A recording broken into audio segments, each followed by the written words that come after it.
Well, on June 3rd, 1981, the band Journey released a song called Don't Stop Believin'.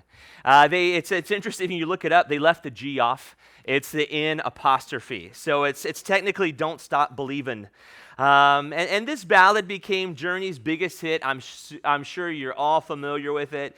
Don't Stop Believin', in fact, is considered to be one of the greatest rock songs of all time. Although the song is over 44 years old. Let that sink in for a minute. That 1981 was 44 years ago. Though this song is so old, it seems to be as popular as ever. In fact, just yesterday, Brandy and I were at a function in town, and we were packing up some stuff, and as we were leaving, the song came on, Don't Stop Believin'. As I looked it up just this morning on Spotify, Don't Stop Believin' has been listened to on Spotify over 2.5 billion times. And though the song is a classic and admittedly very catchy, and I expect you all to go home and listen to it this afternoon, we would be wise to consider the central focus of the song. You see, Don't Stop Believin' is actually all about chasing after emotions, chasing after a certain feeling. The idea is best summed up by a few lines of the song.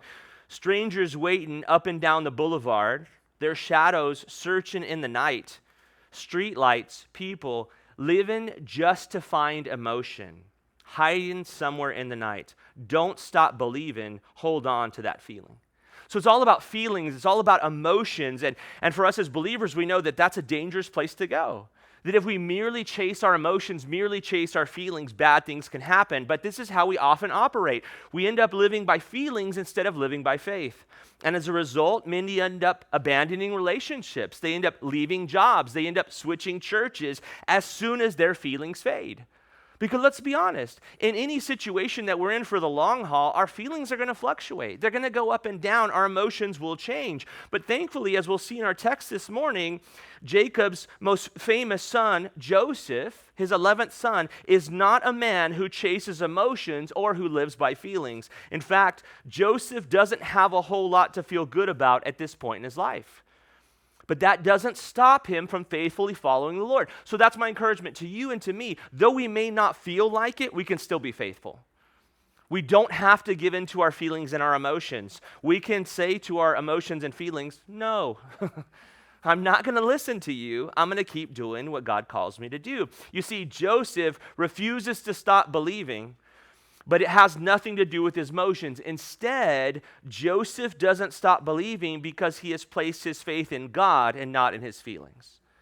So it's encouragement for you and I is to place our faith in God and not in our feelings. And this is actually, it's interesting because this came up. It's an audiobook I've been listening to called Running Scared. By an author named Edward Welch, and it was talking about how we as believers have a tendency to let fear and worry and anxiety overwhelm us and kind of direct our lives instead of faith. And so Edward Welch wrote this in his book, Running Scared. He says, quote, God's self-revelation is a higher authority than our feelings. When our feelings conflict with God's communication, we must side with God's interpretation. And so I loved that. It just stuck in my mind as I was taking a walk, and I heard that, and I rewound it and listened to it again, that God's self-revelation is a higher authority than our feelings. When we chase our feelings and emotions, when they're in conflict with what God says, what we're saying is, my feelings and emotions, they're the higher authority. They're who I should trust. They're who I should obey. So think about it in terms of obedience. Who am I going to obey? Am I going to obey my feelings and emotions, or am I going to obey what God says? Because who we obey is who our master is, who our authority is. So with this in mind, let's focus our attention on Genesis 40 this morning. I've divided this chapter into three sections, all about Joseph. We're going to see Joseph the servant, and then we're going to see Joseph the conduit, and then we're going to see Joseph the forgotten. So let's move into our first section. That's Joseph the servant. We'll see this in verses 1 through 4. So Genesis 40, verse 1, it says, it came to pass after these things. Now, so we're just jumping right in, so we want to remind ourselves, what are the after these things? After what things? Well, the things that took place in Genesis 39. So I'm not going to go through it all, but I just want to give you a quick refresh of Genesis 39 if it's been a little while for you. Joseph in Genesis 39 was a slave in the house of a man by the name of Potiphar. And Joseph was so faithful, and God's hand was upon him, that even though Joseph was a slave, he actually became the manager of Potiphar's entire household. Because he was faithful, and where he was blooming where he was planted. He was trusting in faith over his feelings. He just went ahead and did that. But during this time, there was trouble, there was turmoil, because Potiphar had an unfaithful wife. And so Potiphar's wife would continually try to seduce Joseph. But what did Joseph do? Though Joseph was a young and good-looking man as a slave in a foreign land, he resisted those advances. He said that he couldn't sin against God and Potiphar in this way. Well, eventually, because he scorned Potiphar's wife, she falsely accused him of trying to sexually assault her. And so add to that the problems in Joseph's life. At that point, Joseph went from being a slave to being a prisoner. He was removed from Potiphar's house and now was imprisoned. But the hand of the Lord was with Joseph, and Joseph still did the same thing. Joseph didn't quit on it. He didn't say, well, this is just too much. I've been sold into slavery. I've been falsely accused. I've had it. I'm not serving God anymore. I'm done. I'm just going to sit and rot here in this prison. That's not what he does. Instead, what he does is he continues to serve, becomes a trusted servant within the prison. So continuing on in Genesis 40, verse 1, let's look at it. It says, it came to pass after these things that the butler and the baker and the candlestick maker. No, it doesn't say that. It doesn't say that, but that's an old nursery rhyme. It says, the butler and the baker of the king of Egypt offended their lord, the king of Egypt. Okay, so let's break this down. The butler, who's the butler? Well, he was the guy who was in charge of Pharaoh's wine. So he was the chief cupbearer. If you've read the book of Nehemiah, that's what Nehemiah was for King Artaxerxes, is a cupbearer. And so, they're the kind of people that as the food comes in, they're to test the food, make sure the food is okay so that the king doesn't get poisoned. And so we have the baker. This was the guy who was in charge of Pharaoh's food, of preparing the meals for Pharaoh. And then we read that word offended there. That word offended is usually translated sinned. It has the idea of missing the mark. And so there's these butler and baker are being imprisoned for this offense because they've done something against the king. Now, we don't exactly know what this sin or offense was, but it seems most likely that it was some type of an attempt on Pharaoh's life. That there had been some type of an attempt on Pharaoh's life, possibly an attempted poisoning. And so until Pharaoh gets to the bottom of what went on, then those guys are imprisoned. Now, continuing on verses 2 through 4, notice, and Pharaoh was angry with his two officers, the chief butler and the chief baker. So he put them in custody in the house of the captain of the guard in the prison, the place where Joseph was confined. And the captain of the guard charged Joseph with them. Now, before we get into this, I want you to notice this phrase in verses 3 and 4. There's this phrase, captain of the guard. And that's interesting. It's very interesting because I want us to consider who this captain of the guard might be. Because in Genesis chapter 39, verse 1, we read this. Now Joseph was taken down to Egypt, and Potiphar, an officer of Pharaoh, captain of the guard, an Egyptian, brought him from the Ishmaelites who had taken him down there. Could it be that this captain of the guard here in Genesis 40 is none other than Potiphar, Joseph's former and perhaps present boss? I think that's very interesting because I love the story of Joseph, and maybe you do too. It's just so interesting, exciting, ups and downs, a picture of faithfulness. The story of Joseph is really Romans 8:28 played out in the Old Testament.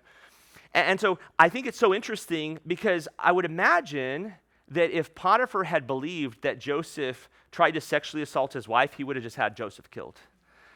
But it seems like he doesn't necessarily believe what his wife had to say, rightly so.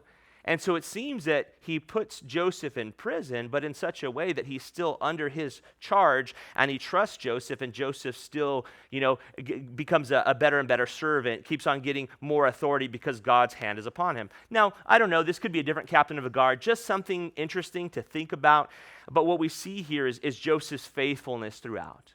That no matter the situation that you put Joseph in, he's just going to choose to be faithful. And that's really important for us to understand because sometimes we begin to change how we do life depending on our circumstances, right? We've all done this, right? We've been in a situation where people behave a certain way, and so we're like, well, let's start behaving that way. And then we're around different friends who behave differently, and then maybe we behave a different way. But what's interesting about Joseph is no matter what his circumstances are, he just does what he does. And that brings, I want to let you know, for you and for me, that brings great freedom. For you and I to be the same person, to be about the same things in any situation we're in, actually just brings great freedom for us because we don't have to constantly change. We don't have to be chameleons. We can be always about the things of the Lord. Now, moving on to Genesis 40, verse 4, we read, the captain of the guard charged Joseph with them, and he served them. Interesting. What this means is that Joseph is serving the butler and the baker. That Joseph is serving them. And so the fact that Joseph is serving the butler and the baker is especially interesting in light of what we read in Genesis 39. And you can look back if you want. Genesis 39, verses 22 and 23, you're right there. Notice, and the keeper of the prison committed to Joseph's hand all the prisoners who were in the prison, and whatever they did there, it was his doing. The keeper of the prison did not look into anything that was under Joseph's authority because the Lord was with him, and whatever he did, the Lord made it prosper. So the keeper of the prison can go play golf every day because he trusts Joseph. Joseph is going to take care of that business. I want to encourage you and me as believers, we should be people who don't need oversight. Right? We should be people who are not, scrolling our phones at work, and then when the boss comes by, we really start going away at those keys. We got to pretend. We should be people that are saying, you know what, I'm just going to do the right thing. Nobody has to look over me. Nobody has to check in on me. I'm just going to do what God's called me to do because I know that God is going to hold me accountable. But even more than holding me accountable, God is offering a reward. That I can do all things heartily as unto the Lord, knowing that from the Lord I'll receive the reward of the inheritance because I serve the Lord Christ. Now, and we see how God responded to this, right? God made Joseph prosper in everything that he did. So ultimately, Joseph is in charge of the prison, but also notice he doesn't use that power to become a kingpin. We've probably seen movies about, jails or prisons, and somebody's in power within the prison, and they kind of, boss other people around to get what they want or do that sort of thing. That's not his heart. Instead of gaining power to rule over others, what does Joseph do? He uses his position of power to actually serve fellow prisoners. That's what he does. And so instead of us looking at opportunities of saying, how can I get opportunities to climb the ladder so that I can boss people, say, how can I actually have influence in people's lives to serve them? Instead of pushing them down so I can be on top, how can I lift them up? How can I help them flourish? How can I help them grow? Now, as you're probably aware, this topic of serving others is woven throughout the entire Bible, as is one of the most important things for a Christian to understand. I believe that as Christians, if we can understand what it means to serve God and to serve others, and that's really, because we're to love God and love others, how can we best love God and love others is by serving God and serving others. As we're able to do that, I think we're going to really grow and really mature in our faith. And I believe it's so important because it is only through becoming servants, the Bible tells us, that we can truly achieve greatness. And we all want to be great. We all want to be great. We all want to have significance, have made a difference, have meaning in this life. And it's open to all of us. You don't have to be a certain height. You don't have to have a certain athletic ability. You don't have to look a certain way. If you want to be great, it's open to you. And the way of greatness is through service. And so it's impossible, on the other hand, it's impossible to be considered great in the eyes of God unless you're a willing servant. So the way of greatness is open to all, but it's only open to those who will serve. That's the only way you can actually walk through that door. It's a door of service. So please hear me when I say service is the path to greatness. Serving others is the path to greatness. Now, to prove my point, we can go to no better authority than the Lord Jesus. So let's turn to Matthew chapter 20, if you would. Matthew chapter 20.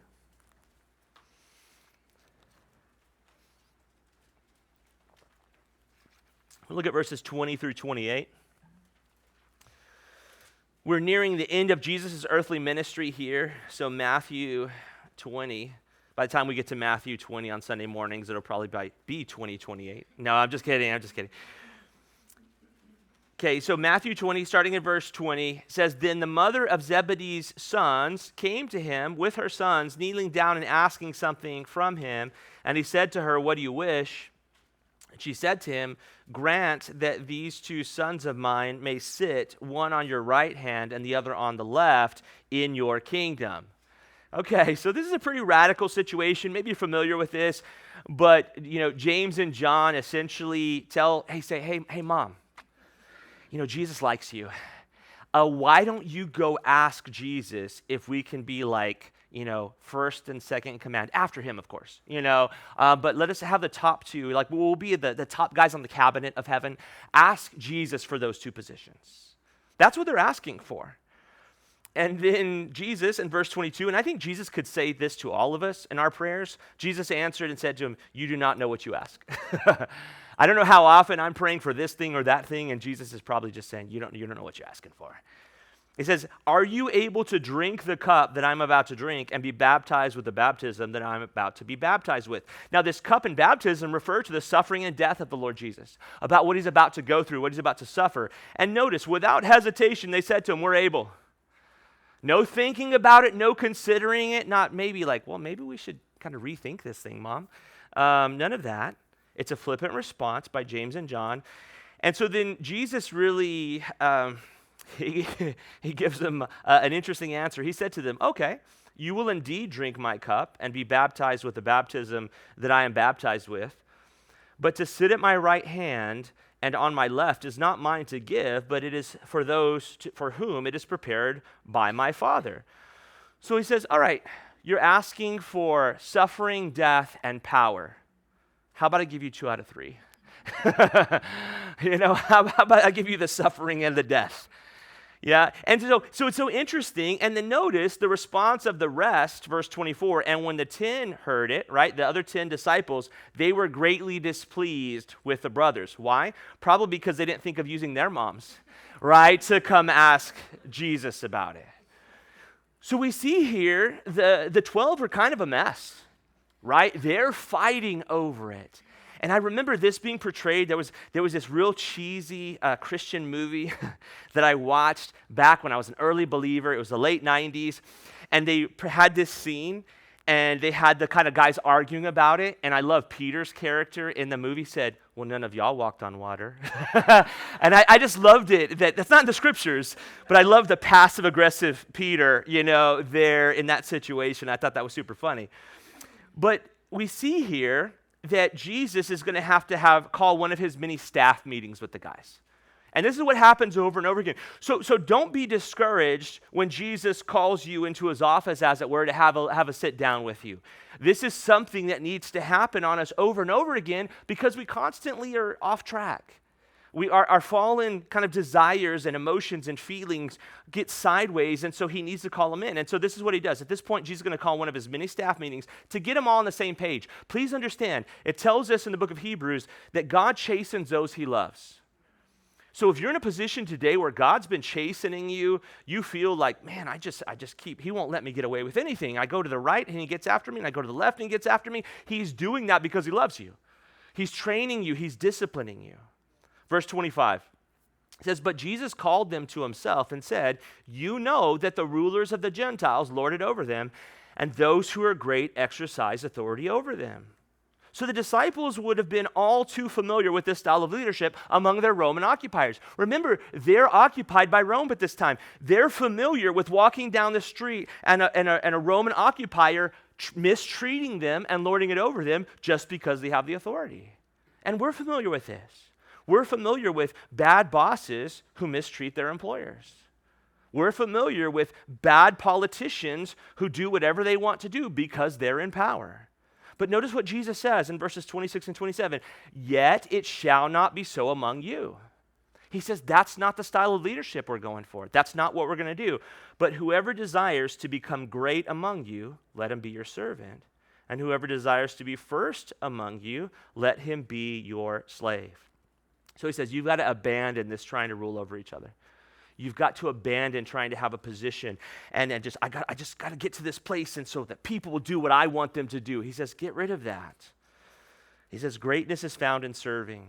And so the image that I love is, we think about the worldly way of leadership is a triangle, right? There's a lot of people at the bottom, and then as you move forward in leadership, there's fewer and fewer and fewer until you get to the top of the pyramid, and that's the true boss. And so all these people under him. I believe the Christian imagery is actually flippant, that the leader should be the servant of all.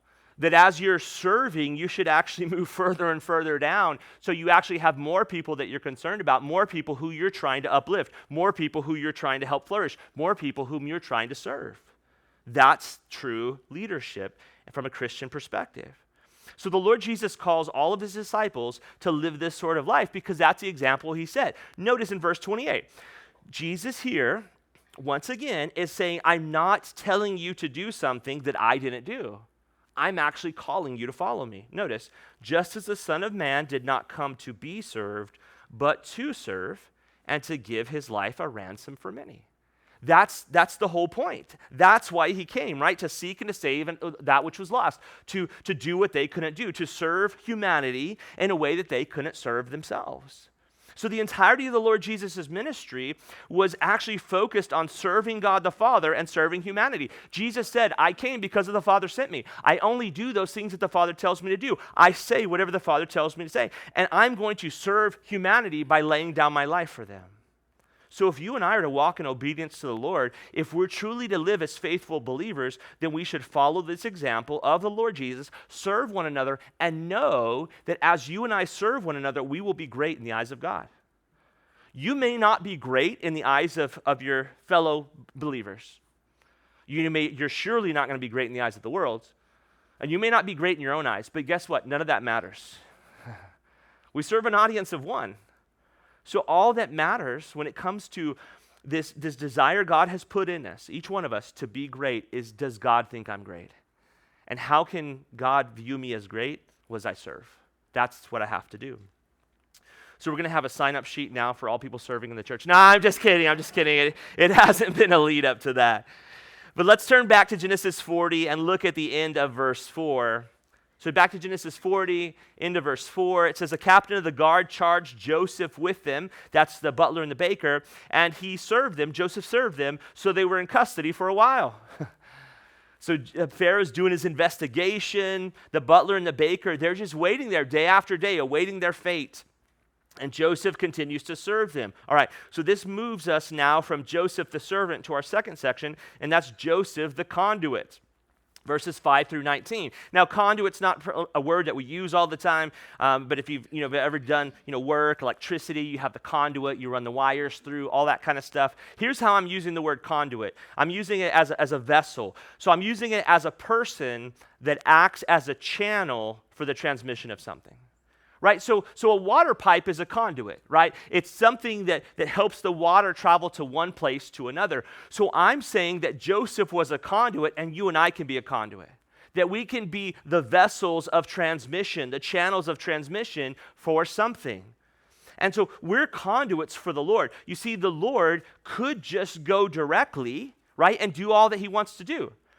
The Lord could just remove us from the situation and much more from our perspective, efficiently and effectively, just do it himself. But if you've ever been trained by someone, you can actually only ever learn and have purpose if they give you the ability to do something. So for you and I, if we were to learn from a carpenter, right, and the carpenter were to always do the work and we just had to sit there, we would never actually learn, and we would feel purposeless. But for the carpenter said, hey, you watched me do it. Here's a hammer. Here's a chisel. Now I want to see you do it. And I'm going to direct you, and I'm going to help you, but you're not going to grow into who I want you to be until you actually do that thing. And please understand, God's purpose for you and for me is to conform us into the image of Christ. That's what he wants for us. And we can't do that. We can't become that if we're merely spectators. God actually wants to put us in the game. He wants us to be a part. And as we do that, as we become those conduits, then God's going to use us more and more in his purposes. So in this section of Genesis 40, we're going to see that Joseph was continually willing to be a conduit for the Lord. And I want you to hear that. He was continually willing. That's important. If you and I want to be conduits, we must be continually willing. We must choose and get up, even when we don't feel like it. Even, I got to get up and go to work again today. And got to go to church at Sunday, or whatever the case may be, is just to choose to be continually willing to be that conduit for the Lord. And guess what? God's going to use us. And so one of the ways that the Lord used Joseph as a conduit was really unique. It was as an interpreter of dreams. And so that was something that we see in Joseph, and we're going to see here. Verse 5. Then the butler and the baker of the king of Egypt, who were confined in the prison, had a dream. both of them, and each man's dream in one night, and each man's dream with its own interpretation. Okay, so as the butler and the baker, they anxiously await the Pharaoh's decision. They each have a dream, and a different dream, and then those dreams have a specific interpretation or meaning. Verse 6, and Joseph came in to them in the morning and looked at them and saw that they were sad. To me, this is, of all the amazing verses about Joseph, this is one of the tops for me. Verse 6, this simple verse gives insight into the character of Joseph. Because think about it. Joseph has been sold, I'm getting ahead of myself. Let me just stop there for a minute. What I want to see here, and what I want to expand on for just a minute, is I want to see the character of of Joseph in verse 6. Let me read it again. And Joseph came in to them in the morning and looked at them and saw that they were sad. Okay. So to truly appreciate Joseph's attitude in this moment, we quickly remind ourselves of all that Joseph has endured to this point. Joseph had dreams from God, shared them with his family, and his family didn't appreciate them. So Joseph was assaulted by his brothers, thrown into a pit, and as he's in that pit crying out to his brothers sit down and have lunch.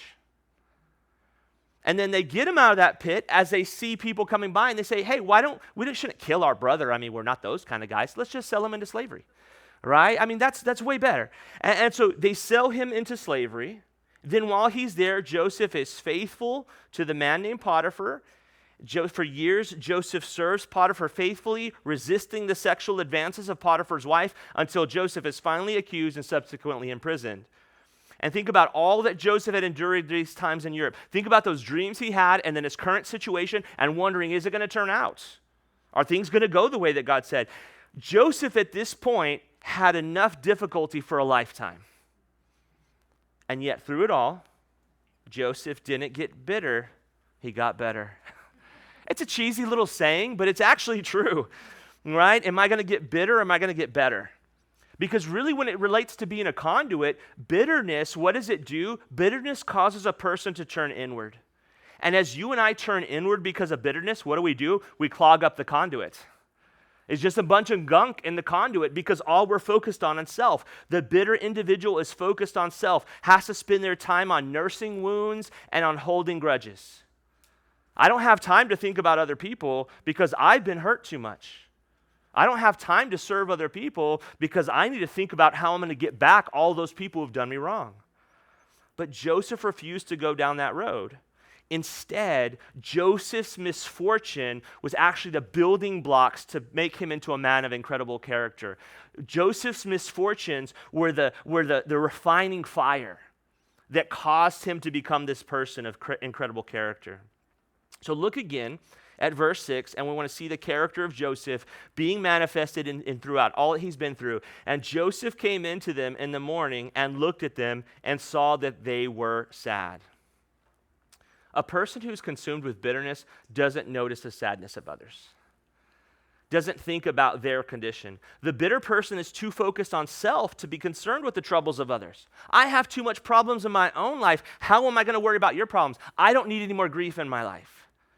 But Joseph, though, let's be honest, he definitely has his own problems. He's still a prisoner in Egypt at this point. He, in the midst of that, chose to serve the butler and the baker. Chose to notice them, chose to see their emotional thing. He didn't say, hey guys, put a smile on your face or I'm going to beat you today. He doesn't do that. He saw that they're sad. He noticed that they're struggling with sadness and he does something. And here we find an essential connection. When we choose to serve others, we'll notice others. So that's in Joseph's life. Joseph has lived a life of serving others. And because he chooses to serve others, he'll notice others. Why? Because you get in the habit of you're starting to serve others. You're like, well, what does that person need? What's going on in their life? How can I help them? And so if we serve others, we'll notice others. If we're concerned for others, we'll love others. As you begin to be concerned about other people and kind of what's going on in their life, and please, I'm sharing these truths. I know that there's a lot of this going on in our fellowship. I know there's a lot of serving others and noticing others and loving others. I know there's a lot of ministry that goes on behind the scenes that no one is thanked for, that they're just doing it. So this is not a rebuke. This is an exhortation to continue. to keep on doing these things, to continue growing in this area. And so, but because of our emotions and feelings, at times, we may find ourselves in a place where we start really not caring about others because we're too embittered in what's going on. And so what happens, if we find ourselves in that place and we're not concerned with the emotional distress of others, then there's good news. All we have to do is actually start serving other people. If you and I are in a place of bitterness today and frustration today and we're just upset about how people treat us, just set all that aside and just say, I'm going to start serving other people. Because as you and I get our eyes off of ourselves onto others, then what happens, we begin to love those people. We begin to care about them. We begin to notice them when they're in the midst of difficulty, and then we find a lightness to ourselves. It's like Jesus, it says that he was moved with compassion because he saw the people as sheep without a shepherd. He saw them as a harvest, but no one to kind of take in the harvest. As we turn our eyes outward, away from our troubles and our pain and our bitterness, and serve other people, then we're going to see that serving others is a great cure for bitterness. So as we focus our time and effort on serving others, on meeting their needs, the interesting thing is we'll have less time and energy to pour into staying bitter. Because it takes time and energy to hold grudges. It takes time and energy to be bitter. It takes time and energy to just kind of stir those things up. As we begin to serve others, we don't have that time for bitterness. All right, moving on in Genesis 40 to verse 7. So he asked Pharaoh's officers who were with him in custody of the Lord's house, saying, why do you look so sad today? And I really think that's how Joseph said it. And he's like, why do you look so sad today? Not, why do you look so sad today? Right? That's not Joseph's character. So please note that Joseph not only took note of the sadness of the butler and the baker, he also asked them why they were sad. So he didn't just stop and say, I observe that they're sad, I'll pray for them silently. He actually asked them, what's going on, guys? Joseph could have used any number of excuses to avoid getting involved. Joseph could have said, I have my own problems. I'm too busy. It's not my job to keep people happy. And the list could go on, but he doesn't do that. Instead, Joseph chose to be a conduit for the Lord by choosing to ask the butler and the baker why they were sad. Verse 8, and they said to him, we've each had a dream, and there is no interpreter of it.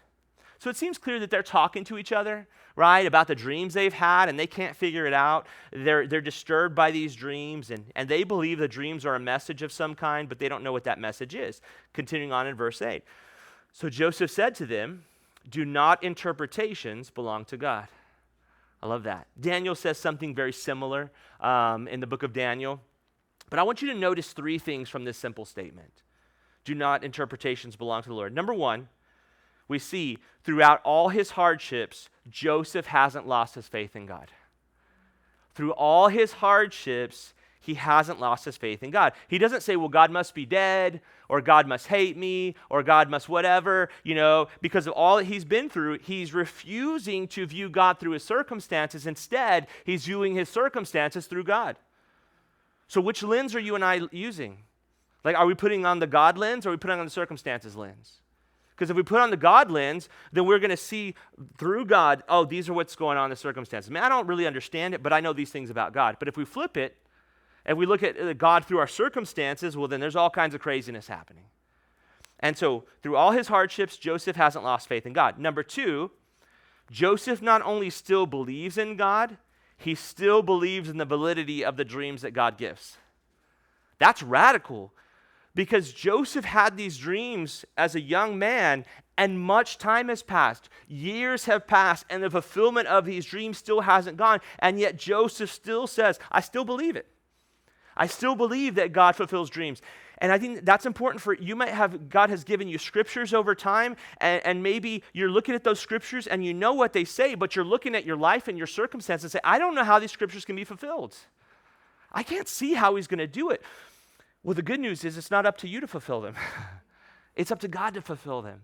So hold on to, like Joseph, this reality, hey, God can still do this. God can still fulfill this. So Joseph still believes in the validity of the dreams that God gives. And thirdly, Joseph has confidence that God will give the interpretation by using Joseph as a conduit.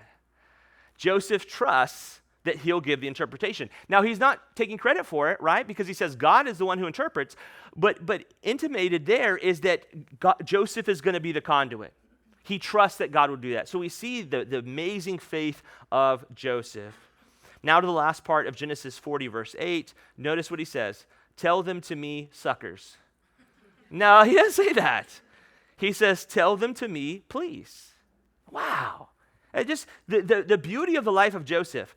So far from the extremes of either ignoring the guys or demanding from the guys, Joseph politely asked the butler and baker to share their dreams with him. Just real polite. And so I love the humility with which Joseph seeks to serve those two prisoners under his care. And this is very important for us. We're to be humble conduits. We're not to be fire hoses of service, just blasting people, right? I'm going to give you what you need. That's not what we're to do. Instead, we're to be people who are, you think about how wonderful it is. Like you can turn on your faucet at home, right? And the water comes out and you can wash your hands and you could turn it back off. I think there's something to us in the lives of other people. Other people have to invite us in. We want to serve other people, but we don't want to blast in. We don't want to be a flood coming into their home. We instead want to be someone who they invite in, who say, hey, I'm willing to be a conduit in your life. I'm willing to bring the living water of the Holy Spirit working through me into your life, but I'm not gonna make myself come in. And so I'm inviting you into relationship, and I'd love to help you, but if you don't want that, that's okay. That's what Joseph does. Joseph is offering a service to these guys, but he's not demanding. He's not saying he has to do it. He's not being presumptuous. So we see in verses 9 through 11, the chief butler told his dream to Joseph and said to him, behold, in my dream a vine was before me, and in the vine were 3 branches. It was as though it budded, its blossoms shot forth, its clusters brought forth ripe grapes. Then the Pharaoh's cup was in my hand, and I took the grapes and pressed them into Pharaoh's cup and placed the cup in Pharaoh's hand. So the butler's dream is consistent with what the butler did, right? The butler's a cupbearer for Pharaoh, and so what we see here is that he's using something the butler would understand somewhat. Right? Doesn't know the interpretation of it, but he's familiar with kind of the broad range of it. And I believe that this is important because I think this speaks to the fact that the Lord meets us where we are. If the Lord's going to speak to you, he's going to speak to you in a language that you understand. He's going to speak to you in a way that you can understand. And so I love it when as you read through the Gospels, you'll see that the Lord Jesus uses examples from farming, fishing, and shepherding. Why? Because the people were farmers and fishermen and sheep herders. And so there's a lesson here. As we desire to be conduits that the Lord speaks through, we should use examples and imagery that people can relate to. So it's going to be important that we get to know people, right? That we interact with them and kind of like, oh, what are some things that I can kind of build bridges to share truth with them and that kind of thing. And so we do this, again, as we learn about the lives of those who we're seeking to minister to. As we get to know what they do for a living, what interests them, then we can tie those things to spiritual truth that we're trying to share. All right, continuing on in verses 12 and 13. Then Joseph said to the butler, this is the interpretation of it. The 3 branches are 3 days. Now within 3 days, Pharaoh will lift up your head and restore you to your place, and you will put Pharaoh's cup in his hand according to the former manner when you were his butler. All right, so notice, Joseph is not like these quote-unquote prophets on YouTube that give like really vague stuff, and to kind of maybe if you turn your head sideways, it might have kind of seemed like it gets interpreted somehow.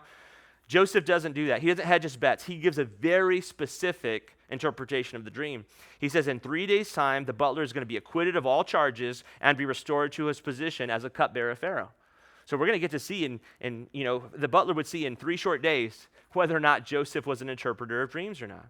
Now, after Joseph gives the interpretation of the dream, he makes a request of the butler. Notice, this is Joseph saying to the butler, but remember me when it is well with you, and please show kindness to me. Make mention of me to Pharaoh and get me out of this house. And so he's like, all right, here's the deal. When you're back with Pharaoh, can you let him know about my situation? Could you put in a good word for me so I can get out of this prison? I'm here under false charges.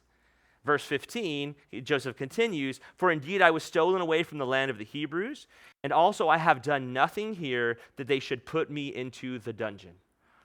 So Joseph lets the butler know that he was brought to Egypt against his will, and that he's done nothing deserving of incarceration. Now this reminds me of something that Paul wrote in 1 Corinthians chapter 7, verse 21, And I'm going to be reading from the NIV. It says this: were you a slave when you were called? In other words, when you became a believer.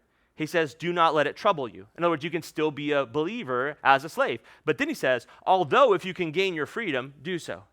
So if there's a way for you, to be able to get out of that slavery and to be able to serve the Lord more freely, then do that. And that's what Joseph is doing. Notice Joseph isn't saying, I'll start serving the Lord once I'm out of prison. No, he wants out of prison, but he's still willing to serve the Lord while he's in prison. He just realizes that it's a better situation to be free than to be in prison. So the thing for us to understand is to serve the Lord as a conduit right where you are, whatever your situation in life is. But if you can move into a position within the will of God that allows you more freedom to serve the Lord, then make that move. And so I believe this is exactly what Joseph is doing as he asks the butler to put in a good word for him. All right, verse 16, when the chief baker saw the interpretation was good. That's key. So the baker sitting, hearing the butler's interpretation is like, all right, that's a pretty good interpretation. I'm going to ask Joseph about my dream. So he said to Joseph, well, I also was in my dream, and there were 3 white baskets on my head, and the uppermost basket were all kinds of baked goods for Pharaoh, and the birds ate them out of the basket on my head. So Joseph sighed, and no, it didn't say Joseph sighed, but he may have. So Joseph answered and said to him, this is the interpretation of it. The baskets are 3 days, and within 3 days Pharaoh will lift off your head from you and hang you on a tree, and the birds will eat your flesh from you. Wow, that's radical. That is a radical thing. Apparently the baker was the guilty party, and he was going to pay for his crime. In 3 days, the baker would be hung from a tree, and his body would be left there for scavenging birds to eat. Now, this is not the news that the baker was hoping for. It's not really what he wanted. But I want you to notice something here that's actually very important. Joseph doesn't ask for anything from the baker. Why? Well, because the baker's not going to be any help. Right? In 3 days, he's going to be dead. But I want you to see something else here before we move into our last section. I want you to point out something again that shows the character of Joseph. Joseph was willing to tell the hard truth. He just told the man the truth. And actually, this was an incredible blessing for the baker to know that he was going to die in 3 days. Because if he was sideways with God, it's time to get right. So this is really, really important. We can have people in our lives who love the Lord and tell us hard truth, and we can despise them for that. And we can say, well, I'm not going to be friends with you anymore because you're telling me that. Please understand, if you have people in your life who tell you the hard truth, they love you. That's important. And Joseph was a person of character. So please don't go online and only listen to pastors who, quote unquote, tell you good news. Right? They're always, everything's soft and good, and God's going to take you to heaven on a feather bed. Right? That's how it's going to work. Please understand that this willingness to tell the hard truth is a loving thing to do. So Joseph was committed to sharing the truth with the baker, even though it wasn't what the baker wanted to hear. And I believe, again, this example is vitally important for all who seek to be conduits of the Lord. As faithful conduits, we must be willing to share the truth of God as clearly as possible. Now, Paul cautioned us. He says, share the truth in love, right? Speak the truth in love. So if we have to share a hard truth with somebody, we want to do it in a way that's gracious and kind.